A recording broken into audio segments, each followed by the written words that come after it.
There are very good reasons why companies like Toyota and Suzuki make cars like the Wigo and the S-Presso. And I'd like to think that one of those reasons is, well, because not everybody is a gajillionaire that can afford multi-million peso cars and flaunt them on Instagram. I'm not hating, I'm happy for them. In fact, I know a couple of them.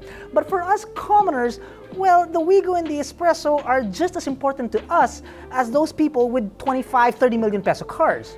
My math might be wrong, but you catch my drift, right? Cars like these basically represent freedom and the privilege of being able to drive on our local roads at the very basic level. Basic as it may be, it doesn't mean that we don't do our due diligence and try and figure out which car is best for us. So to help you decide, we're going to compare these two very important hatchbacks under 5 different categories, which are exterior, interior, including technology, power, safety, and of course, price. Consider this a mini Comparo, if you will.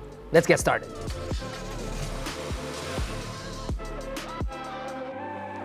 Both models are pretty simple and straightforward when it comes to aesthetics. When it comes to dimensions, well, the Wigo is a little bit longer and wider, while the S-Presso sort of like rides a little bit taller, like a Chinese takeout box. Yes, I know it's Japanese, but I can't say bento, that thing's flat. The Toyota Wigo E stretches further than 3,600 millimeters and has a width of 1,600, standing at 1,520 millimeters, and has a wheelbase of just shy of 2,500 millimeters. The Suzuki S-Presso, on the other hand, has a length of over 3,500 millimeters, 1,500 millimeters in width, 1,565 millimeters in height, and a wheelbase of 2,380 millimeters. Standard exterior features include body-colored accents and halogen headlamps. Notably, only the Wigo E gets projectors, along with an LED accent and LED taillights, while the S-Presso gets a good amount of black cladding and a spoiler. As for shoes, the Wigo E gets a set of 14-inch alloys wrapped in 175/65 series tires, while the S-Presso gets a set of 14-inch steel wheels with hubcaps, which are then paired with 165/70 series tires. Exterior-wise, both vehicles are well presented, though they won't stand out in a sea of other vehicles. However, we'd have to give the Toyota credit for treating the Wigo with more exterior appointments than Suzuki. So the winner for this round is the Toyota Wigo. Given their relatively affordable price points, both interiors are, well, utilitarian. We're happy to report that both of them have great cabin space, but the S-Presso falls a little short in terms of cargo hold, with it having a default cargo capacity of 239 liters versus the Wigo's more generous 422 liters. Standard features include fabric seats and a manual climate control. The Wigo E gets a more basic 2-DIN head unit, while the S-Presso comes with a 7-inch touchscreen. Both head units feature various multimedia functions including AM and FM, auxiliary, and Bluetooth.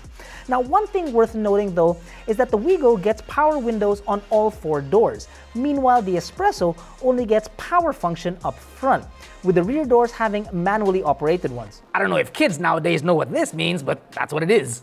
A special thing about the S-Presso though are the digital gauges that are located at the center of the dash.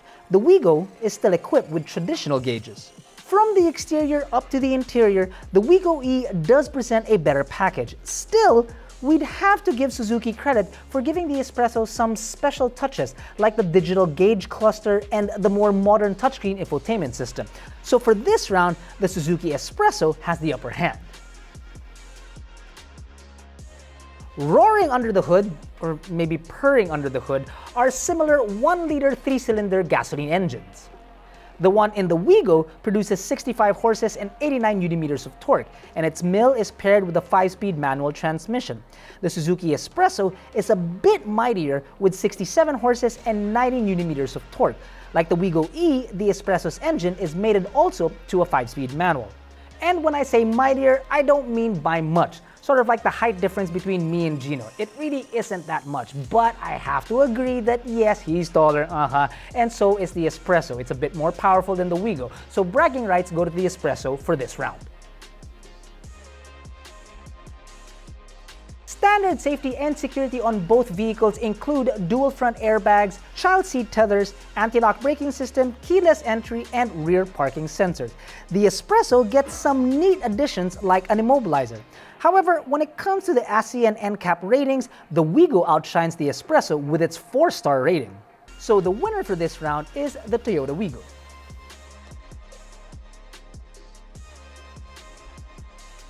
Here's a big one, its price. Now, happy to report that both of them fall under the 600,000 Philippine peso category. But here's the thing.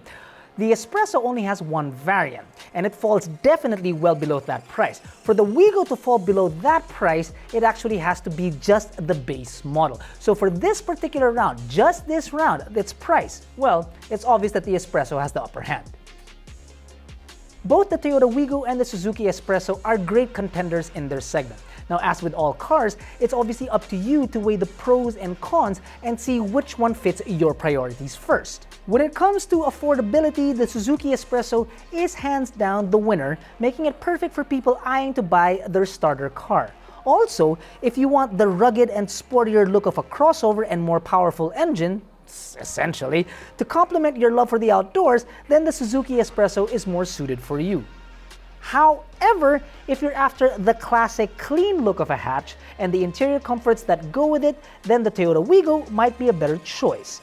If you're also looking for a hatchback with a little more tech features, then this one gets our nod and our recommendation for a brand new car under 600,000 Philippine pesos. Another thing that you may also want to consider is where you actually drive these automobiles. You might need more ground clearance if let's say you're in the provinces. Better lower ground clearance if you're just in the metro, so a much more comfortable ride like the Wigo. In any case, however, whichever car you get, do drive responsibly. Thanks for watching everyone, stay safe, we'll see you soon.